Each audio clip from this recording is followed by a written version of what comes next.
Hello, everybody. Thank you so much for coming. We really appreciate your attendance at these events and your support for our authors.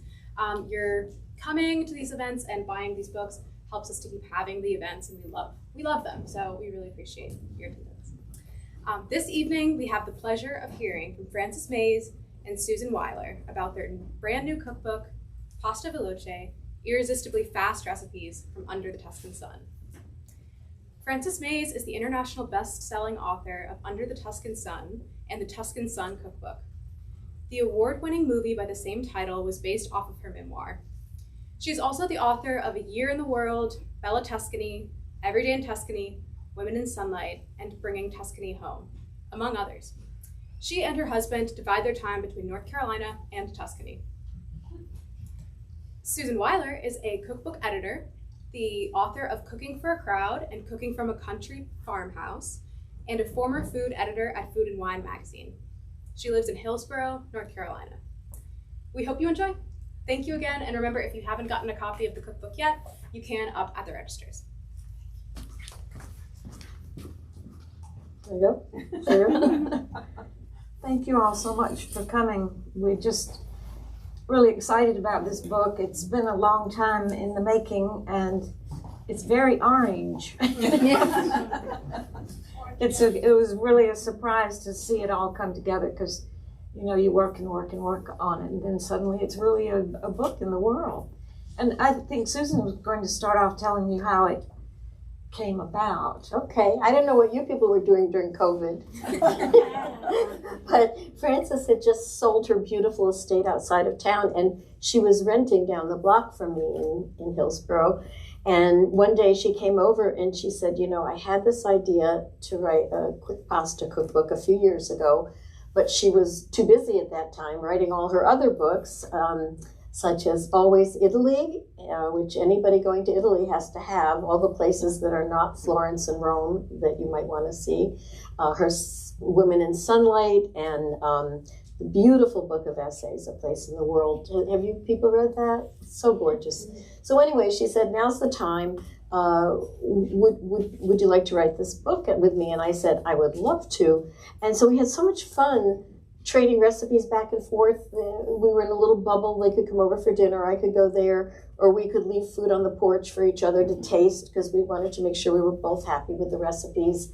We thought we were the only people cooking pasta, but we were totally wrong, because there are a bazillion pasta books coming out, I think. And what I noticed, I don't know about you, but I didn't shop for about a year. I'm a compulsive cook. I cook all the time. And but I was ordering my food for about a year, and when I finally went back to the stores, I was amazed, because remember, in the old days, you had spaghetti, you had linguine, you had shells maybe, macaroni, but all of a sudden there are these amazing shapes, gili, casarecce, mezza, what do you call it? I can't pronounce it right. And it's a lot of fun, because both visually and in terms of the texture with the sauces, there's a lot more variety. So we decided we wanted to make these recipes really simple and quick. So the idea is that in the time it takes for a big pot of water to come to a boil and for your pasta to cook, you do your sauce. And so your dinner's ready in 15, 20 minutes. And there's a big range of very, very simple recipes. There's a BLT spaghetti, which is almost like a salad, it would be nice for a picnic. And there's some very elegant recipes. There's one with duck confit and chestnuts, because you buy the duck confit made already. It's cooked, And some innovative recipes. There's one I love with clams with chili crisp. I don't know if you know that Chinese condiment. And then there are a lot of classics reworked so that they're really quick and easy, such as pasta arrabbiata, fettuccine alfredo, spaghetti al pomodoro. There's a huge range. Many of the recipes are pescatarian, let's say. They're vegetables, they're cheese, they're seafood. And I tell everybody, because I'm also an integrative nutritionist, and a lot of cheese in the book, and you should know that cheese does not raise LDL cholesterol. Did you know that? A lot of doctors will say, don't eat cheese, low fat, no fat. No. It has calories, they're not going to go away, but it does not raise LDL cholesterol. So, and it is a probiotic, so you can enjoy your pasta with lots of cheese. And there are some meat recipes also, but it's sort of meat as sort of a condiment. And I think there's pasta for every occasion. But a lot of it draws on Frances's experience and her life in Italy. So, well, the meat pastas, it just occurred to me, one of the things we did was try to make mini pastas that really act as a main course. In Italy, of course, you start with the antipasto, the pasta, the main course, and the dessert. So the dinner is really kind of a symphony of 4 courses. But here, often, pasta's it. It's salad maybe, but we used a lot of different meats in the pastas just for that reason, so that they became the real meal. And as Susan said, we had great fun with the shapes of pasta. Right in the opening of it, there's some drawings of different ones, but right inside the book, there are all these different kinds of pasta shapes. And in the recipes, we recommend a casarecce, a maltagliata, linguine, of course, all different kinds of the normal pastas, but we really emphasize have fun with the pasta, go online, order 10 different kinds, have them in your pantry. It makes the cooking so much more fun, and I just delight in the names of some of these, like Creste di Gallo, which is the coxcomb of the rooster. There's one, I forget the name of it, but it's named after the shape of the esophagus of a chicken. The Italians are wild with pasta. It's part of their fantasy. People eat pasta every single day. It's a birthright. It's kind of the universal donor. And so all these names of the pastas, there's one, Foglie d'Olive, the leaf of the olive. The garganelli, that is the one that is the chicken esophagus. It's a very handy pasta.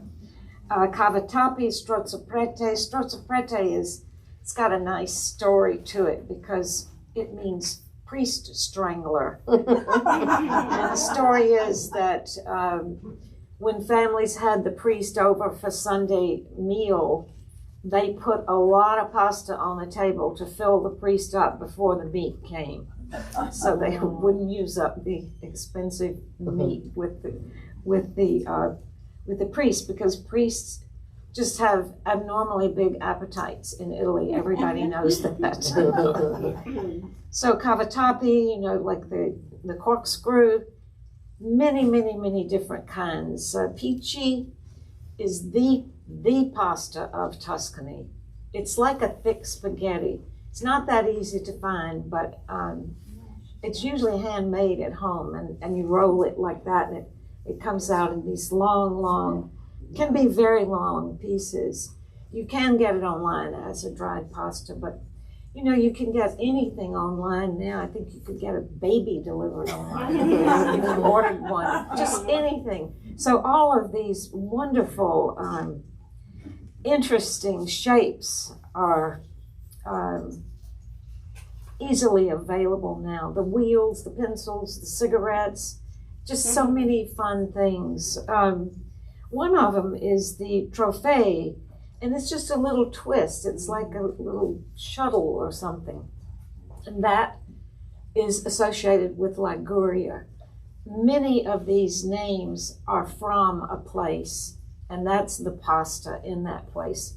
So this one, trophy, is famous for a recipe that's in this book that has green beans and potatoes, and you just never think of those kinds of things in pasta, but that is the pasta of Liguria. Everybody has that pasta. And when I wrote Always Italy that Susan mentioned, I went to all 20 regions of Italy.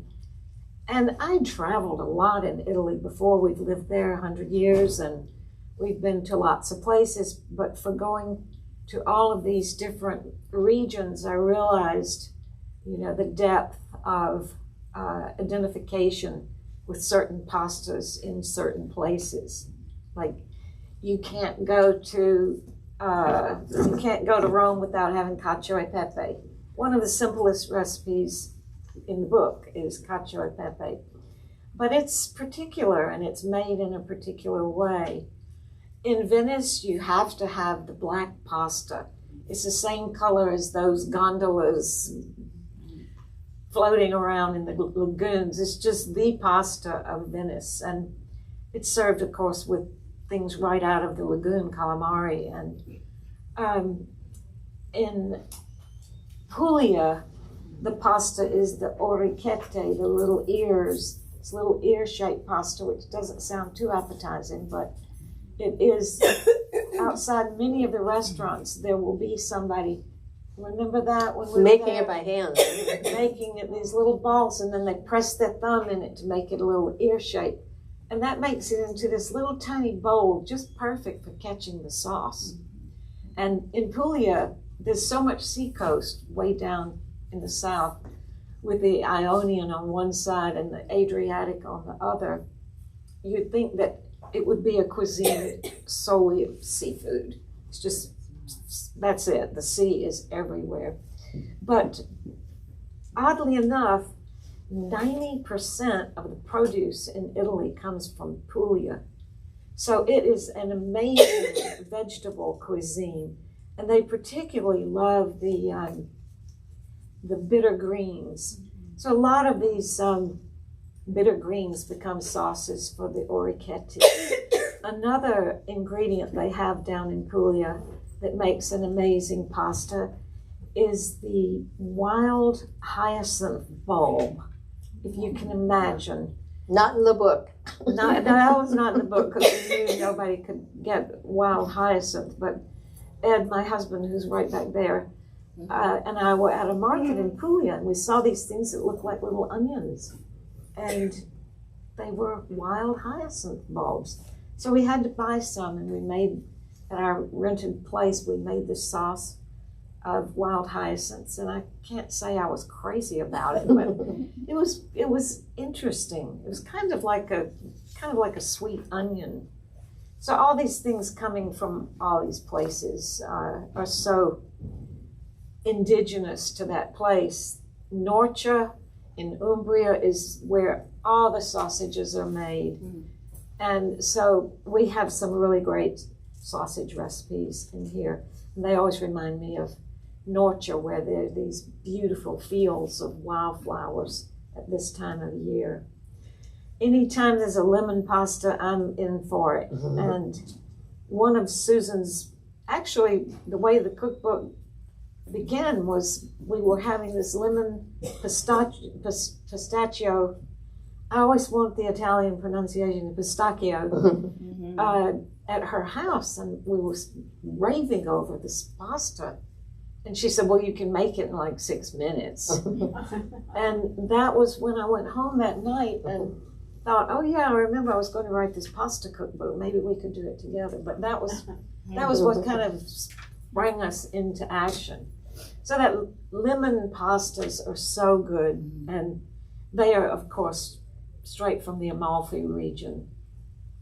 So we wanted this book not only to reflect the geographical diversity of pasta in Italy, but also in the photographs, pictures of where the food comes from. Here are the boys on the rock. They made it to the back cover as well. But they're ambience pictures. This is one of my favorites. It's a picnic at our house. There are people having dinner, table set, all kinds of ambience pictures in here that I hope, makes you connect to that sense of place. Another favorite part of the book is the pesto chapter. It's at the end. And everybody knows the pesto from Genoa, the pesto genovese. It's so handy and such an easy, wonderful thing. And now, even if you don't grow your own basil, you can buy the little plants in the grocery store now, and actually you stick them in a pot, they grow.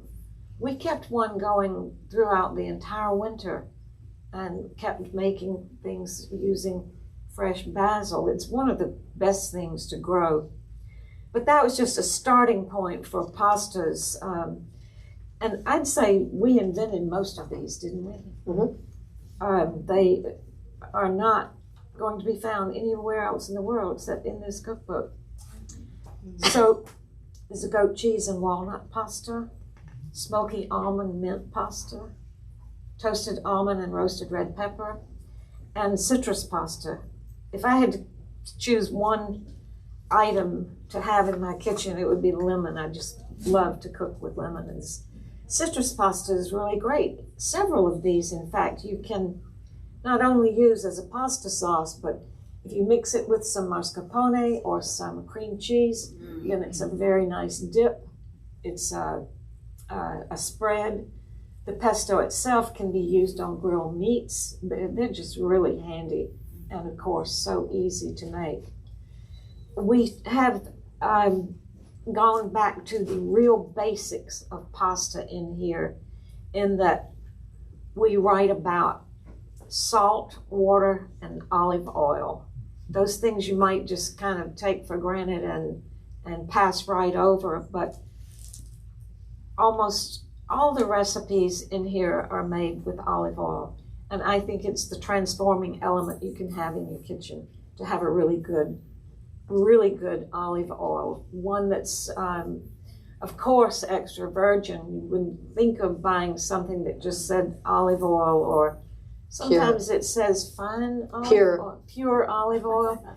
Those things are made out of the dregs after they really press the real olive oil. I mean, literally the dregs. They crush it, and the stuff that's left is shipped off to factory in northern Italy, and it has extraction with hexane, and that's what you get in a lot of grocery store olive oil. So it's not good.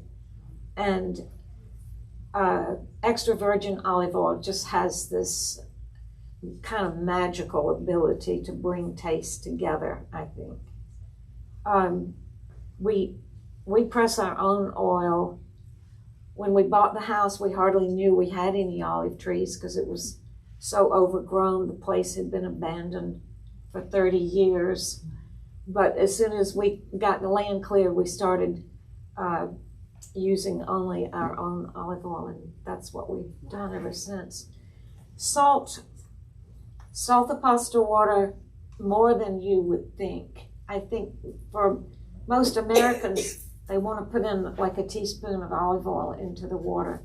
The Italians put a lot more salt into that, and it's important not only because it seasons the pasta, but the salt and the starch from the pasta itself make the water into an ingredient in your sauce. It's not just that you're using a little dab of pasta water to add more liquid.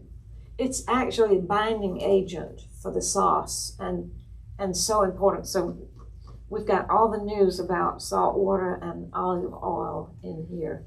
And one thing to keep in mind with the salt, and this is something I learned, is that most recipe developers use coarse kosher salt, which was always Morton's, and then Diamond Crystal became very popular.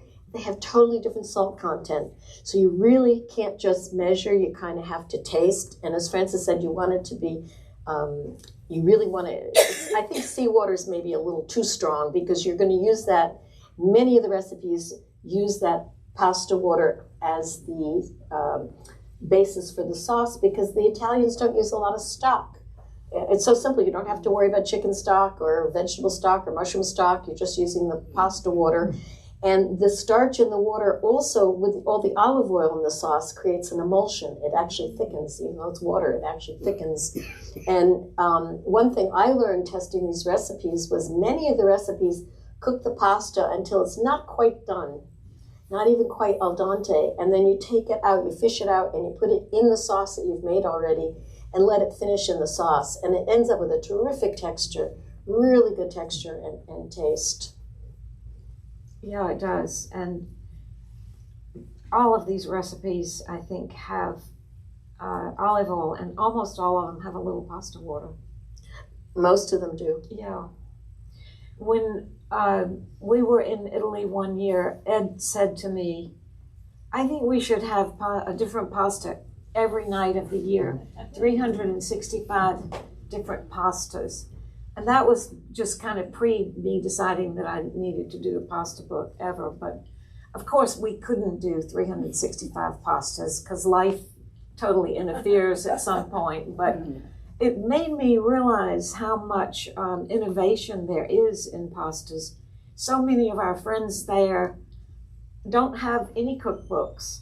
They just know what they've been taught by their mothers and their grandmothers.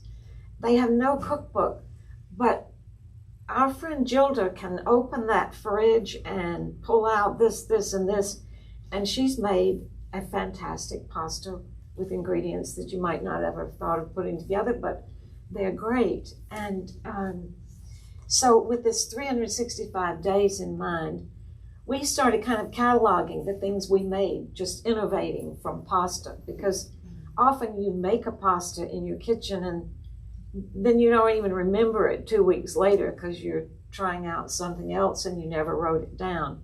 So we started that. We started writing things down.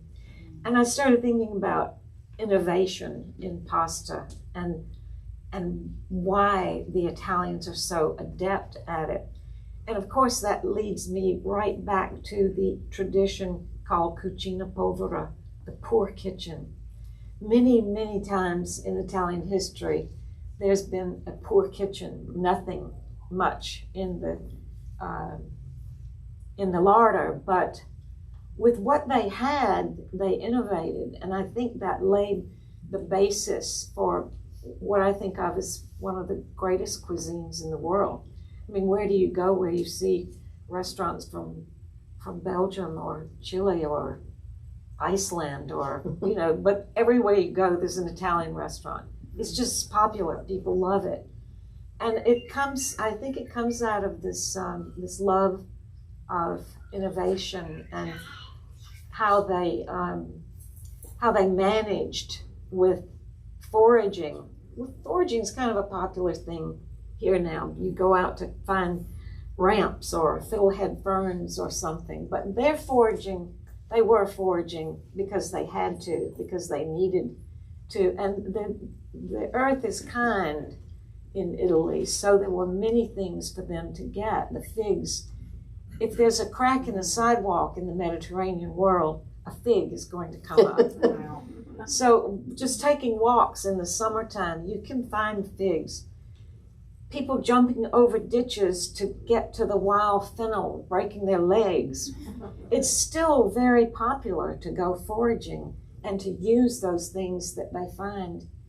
It just comes down straight through the ages that this is a value. Wild asparagus in the spring. Of course, all the mushrooms. Everyone has their spot for finding mushrooms. They will shoot you if you go to their spot. They would just defend it to the death. And the foraging is still very much alive. Our neighbor in the spring late spring, he gets up at midnight and goes out to this abandoned castle to get snails off the wall. It's just constantly not in the book. Amazing. It's amazing to me that this foraging is a way of life. The closeness to nature, I think, has remained out of those hard times, and they are, they're after those nettles and borage and wild mint and anything that is popping up in the grass. Another inheritance from the cucina povera is breadcrumbs. And we make a lot of use of breadcrumbs in our recipes because the Italians buy bread every day. So there's always some leftover bread that's gotten hard. So you've got breadcrumbs. They're never throwing away a piece of bread. It's going to be put in the pan with some herbs the way we do it, and put on top of the pasta. It makes a little crunch. It's just, nothing goes to waste. It's amazing. And I don't know if you all have any questions or One other thing I wanted to mention about the recipes is you'll notice that the amounts of pasta for the number of people it serves is much less than you're used to. Remember the old days, especially if you had kids, you'd take a pound of spaghetti and it would serve 3 or 4 people. The Italian serving of pasta is 2 ounces. So that would be 8 people on a pound, right?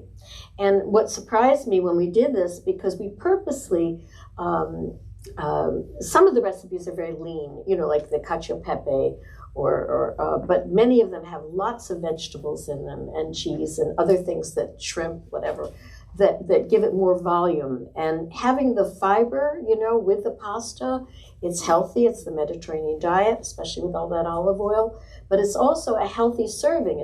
It's not a fat food.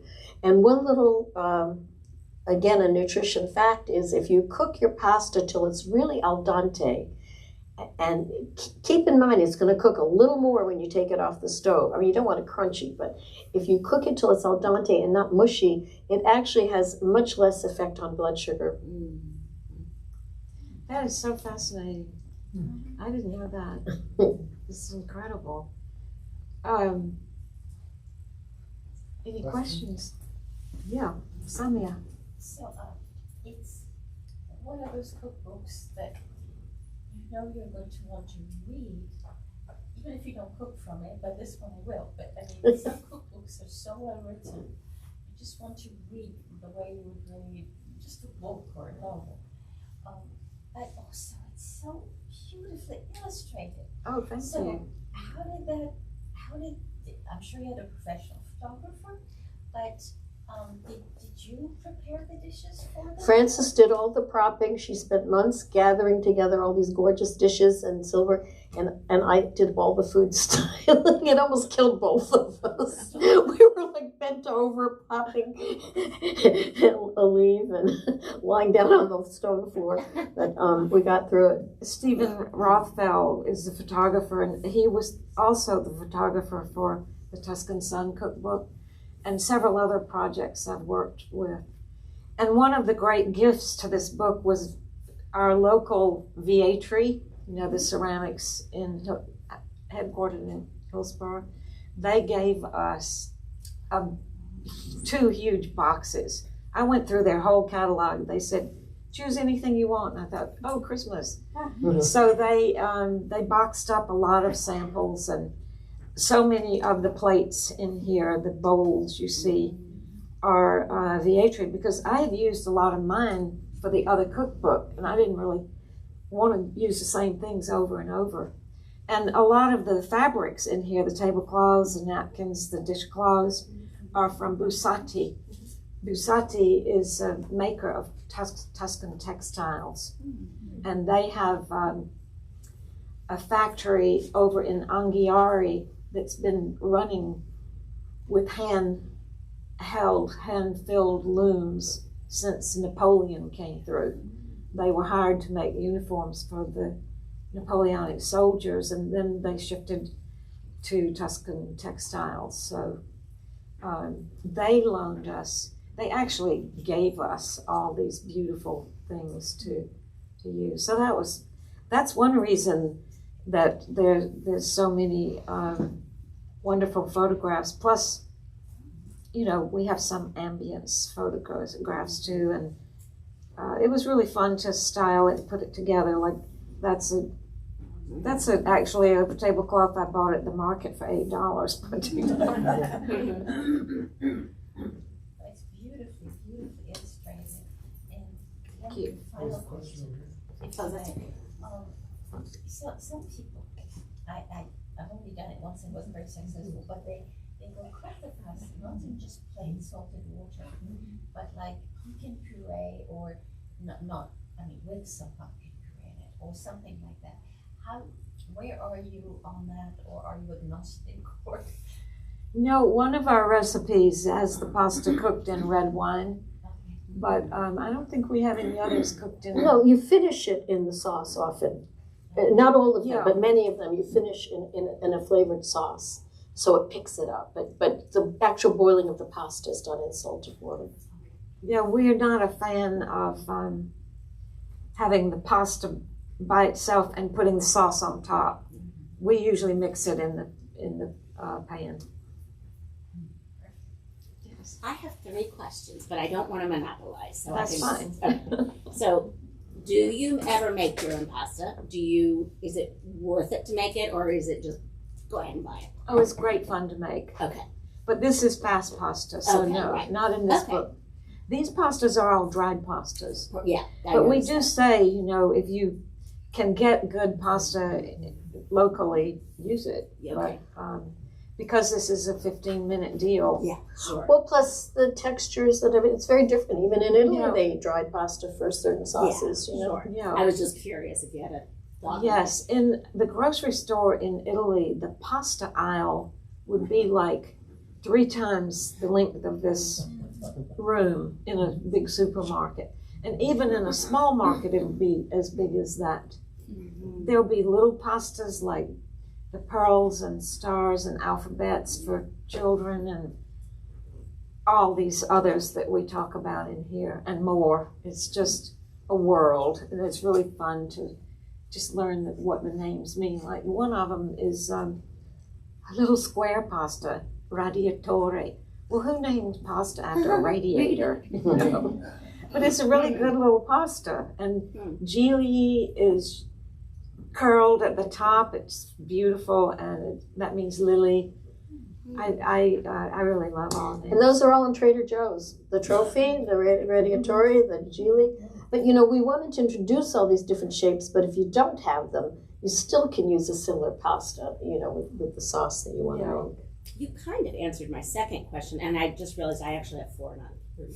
But is there a locally favorite place to shop when you need to find ingredients? I get tired of going here for that and there for that, and is there one that's a one-stop, or where do you go for each? I don't know. Whole Foods has a good selection. And Trader Joe's does. Susan loves Trader Joe's. But I do Whole Foods, Oh, you Trader Joe's, Wegmans. Yeah. But not everybody wants to do that. Great, thank you. My next question, was, I was making something one day that called for olive oil from Spain, and I could not find extra virgin or whatever. I couldn't find any bottles on the grocery store shelves that didn't say that it was from Greece, olives from Greece, Italy, Spain, and Turkey. Occasionally one of those was missing. But all over the Mediterranean. Yeah, it matters. Spanish oil is really different. It's a whole different kind of tree. Like California oil is mostly Spanish trees because the missions, the missions originally planted the olives in California. They're all from Spain, although a few of the newer makers of olive oil have brought trees from, like McAvoy, they brought trees from Italy and are selling an Italian style olive oil. So the idea would be whatever cuisine you're cooking, try to use olive oil that's from that. Not necessarily. Not necessarily. There's good olive oil all over the Mediterranean. Yeah. Spain, Greece, Tunisia, Italy, and they're all different. I mean, the thing you have to guard against is buying olive oil that's some kind of 2-year-old mixture of all of those. And there's so much hocus pocus with olive oil that you really need to look at the label on the bottle and see when it was harvested. I was in Williams-Sonoma this morning, and I looked at their olive oils. I picked up one, and it was harvested in 2020. That should not be on the shelves anywhere. You want the same year. We harvest in October, and so that October 22 oil is your oil for 23. 23 is the oil for 24. But the more information you can get on the label, the better off you are. And it has to say extra virgin. Yeah. Yeah. But if it, everybody thinks it has to say cold pressed. And that used to be true when oil was pressed on those mats by a big stone didn't want any heat because heat destroys the nutritional properties of olive oil. But now there's really new equipment and they don't use heat anyway. So the most important information is on the bottle. And if it doesn't say that, it's not good. My last question, and I'll yield the floor. Have you tried or would you try any of the alternative pastas that are out there made from black beans or chickpeas or? I've tried them because I'm a nutritionist. I have Okay. patients who are gluten intolerant. If you can, I think if you're not gluten intolerant, the best pasta is an imported organic semolina pasta, preferably from Italy. But I've tasted some of the others because my clients, I had a really good corn pasta once from Italy. There's a brown rice pasta, but brown rice has a lot of arsenic in it, so I wouldn't recommend that. Oh, no. Yep. Arsenic. I was at Trader Joe's the other day, and they had a heart of palm pasta. I didn't try it, but I think if you really don't want to eat wheat, you need to experiment and find one that you really like a lot. And would you try it, or are you just like, no, purist, gotta? I should try it. I've never even had whole wheat pasta. I've always assumed I wouldn't like it. Okay, I was just curious. Thank you. But one of the things, Susan, that you and I have talked about is how so many people who think they're gluten intolerant, they come to Italy and they're not. Yes. They're not. It's the wheat, the quality of the wheat, how the wheat has been. It's the pesticides treated. that they spray, the herbicides that they spray on the grains here. If you don't eat anything else organic, your whole grain should be organic for sure. That's so interesting. I have a friend who just came back from China. Same thing. This Horrible woman has been stomach so patient. I think we should take her close. She's been so patient. Thank you. I have two quick questions and a comment. So, and the comment is that there's a show that I want to watch, and it's a competition in Tuscany. It's a cooking show. I think it's called Ciao Tuscany. And maybe, who knows, maybe they'll use your olive oil. But it just started, so I just didn't know if anyone heard of it. But I'm looking forward. Where does it stream? Where is? On the Magnolia channel. Or no, maybe it's HGTV.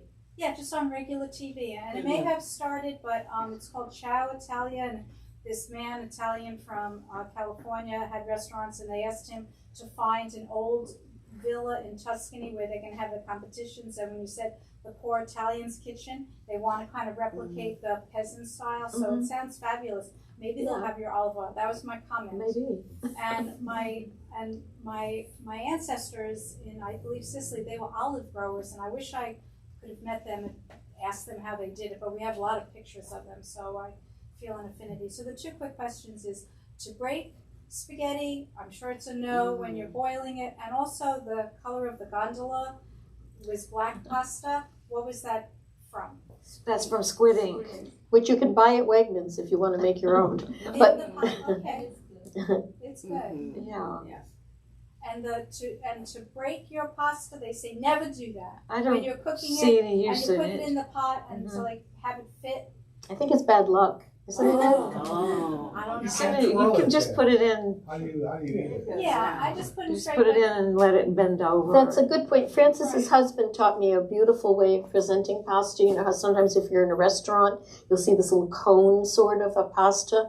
What you do is, and it's not easy, you take a big ladle and you take either a fork or a pronged tongs, and you pick up the pasta and you put it in the ladle and you twirl it around, and then you let it go down in the bowl or the plate. It's very pretty. It makes a little nest. Yes, Yeah. exactly. That is pretty. Is that in the book, Susan? No. There's some pictures of it, but no instructions. You got to practice a lot, I'll tell No, we you. know. I That was just a stumbled onto bonus. Ciao Tuscany. It's on Sunday night, and the reason I was on the channel at that particular time before it came on was because we had Virginia from down in Atlanta, against other sort of iron chefs. And what this is this show is very interesting. It's a lot of millennials, and pasta is the only thing that they cook. And two of them got disqualified because they didn't make their own pasta, but they have to do the dish in something like 30 or 40 minutes flat. It's pretty demanding. Yeah. And a lot of them are private caterers and private chefs. and sous chefs, but it's like that other category, you know, than executive chefs that are in restaurant chefs category.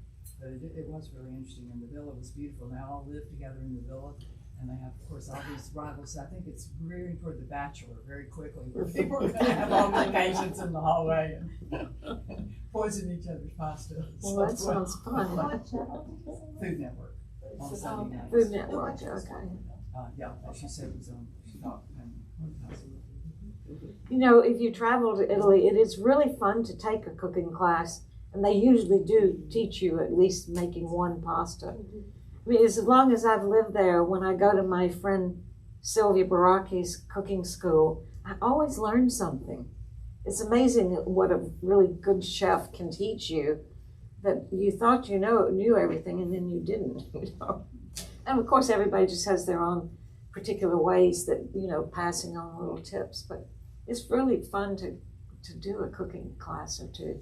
She did that Oh, really? with her daughter. Yeah. Uh-huh. And she said that where you stayed, and she was saying that they tell you to go on a corner and wait for the bus to pick you up to take you to where they're having the cooking class, like at someone's home. That was a chef's house, actually. But I'm saying, how could you get in a car that you don't know? They could be taking you anywhere. But she said in Italy, it's very trusting, you know. And so she ended up, right? That's true, yeah. I did a couple of different cooking classes. Oh, good. In Italy. It's And fun, one isn't it? took us out to a villa somewhere and we learned how to make pasta. It was delicious. Yeah, great. Great. Have you found McAvoy Ranch here? You mentioned that. I haven't seen it.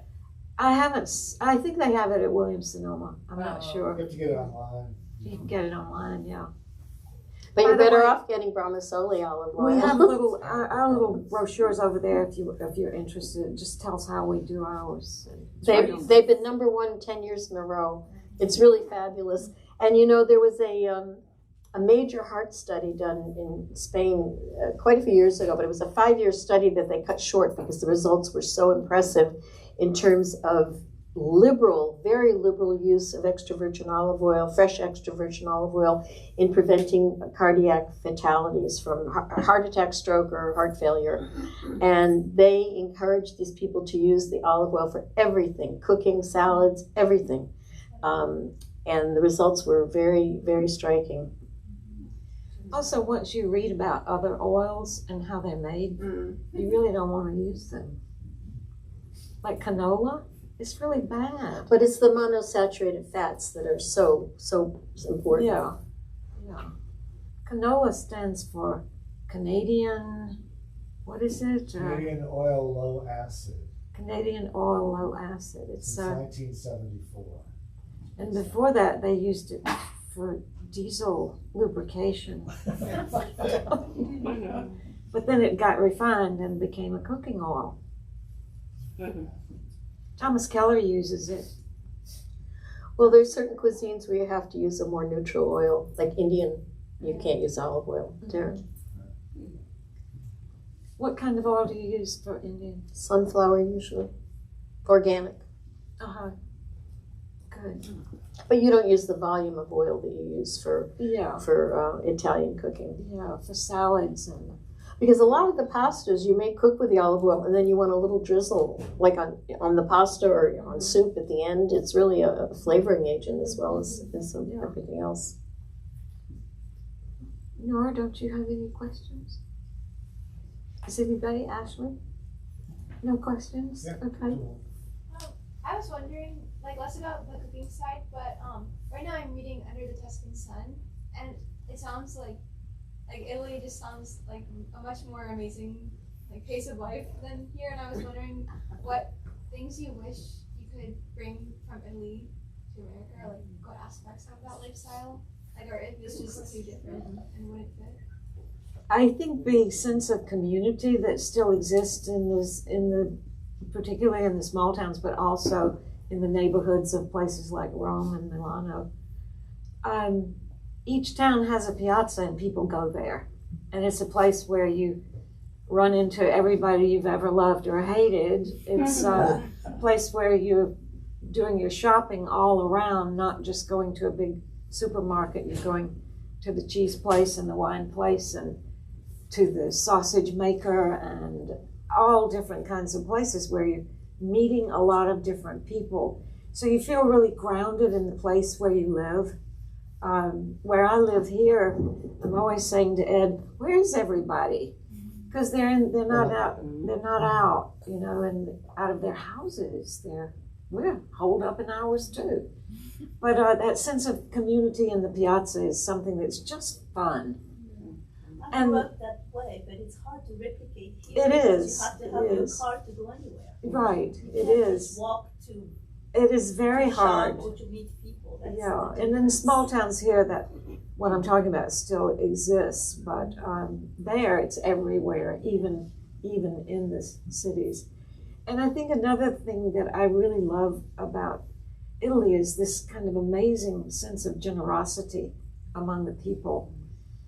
They're always bringing you something. They're always doing something for you. When you go in the bar to get a coffee, and then half an hour later you go up to pay for it, they say, "Oh, Lorenzo's already paid for yours." That happens all the time. And there's even a tradition that if nobody's even in there and you have a coffee, you pay twice and you say, "This is for the next person who comes in." And it's hard to generalize about any culture, but I think if I could generalize about the Italians, I think they're very warm and friendly. Traveling in other countries, many people have told me they come back to Italy and everybody seems so welcoming and warm to them. And I think Southerners are really friendly too, but somehow there it's just pervasive all over the country. Thank you. I'd like to know what pots and pans you both use. I use all clad. My whole kitchen is all clad. And then for roasting things and oven, things in oven, I use Le Creuset. Those heavy enamel ones in the pretty colors.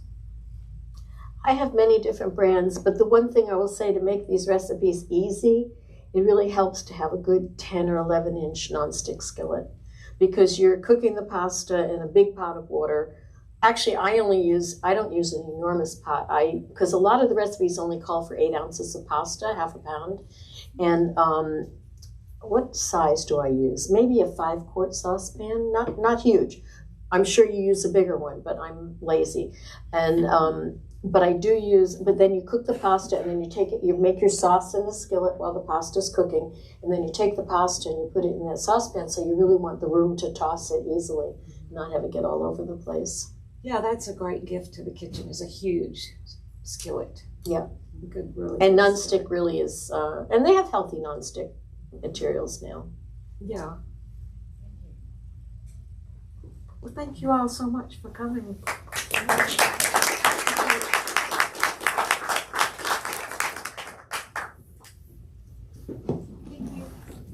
Thank you. I might have forgot.